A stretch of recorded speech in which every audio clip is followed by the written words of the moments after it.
ng sektor ng anti-coal plant at saka pari. Yun, kaugnay sa kanilang panawagan sa ikalimang SONA ng Pangulo ay atid sa atin ni Nolan Ariola. Yes, Nolan.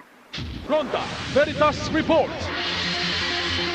Maraming salamat Nanay Ging at Father Nono, mga kapanalig. Nanawagan ang Philippine Movement for Climate Justice o PMCJ kay Pangulong Ferdinand Marcos Jr. na ideklara ang Pilipinas bilang coal-free pagsapit ng 2035. Kasabay ng panawagang pabilisin ang paglipat ng bansa sa renewable energy bago ang ikalimang State of the Nation Address o SONA.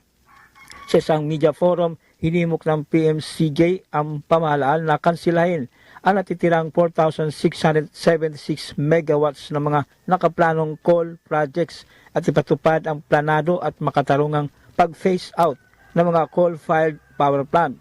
Ayon sa grupo, ang patuloy na pagdepende sa coal ang isa sa mga dahilan ng mataas na singil sa kuryente, kasabay ng pagtaas ng generation charges, red alerts at power outages.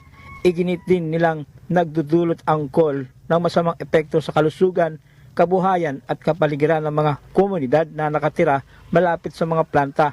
Binigyan din ng PMCJ na ang kanilang panukalang planned and managed coal phase out ay isang unti-unti at makatarungang transisyon patungo sa renewable energy upang maprotektahan ang mga manggagawa, komunidad at mga consumer ng kuryente. Tawagan namin sa Pangulong Bongbong Marcos, sana kung merong malalimang investigasyon sa flood control, sana'y magkameron din ng investigasyon sa DOE, ERC at mga kumpanyang ito na nagsusupply ng kuryente, sapagkat sa tingin po natin meron pong sabwat.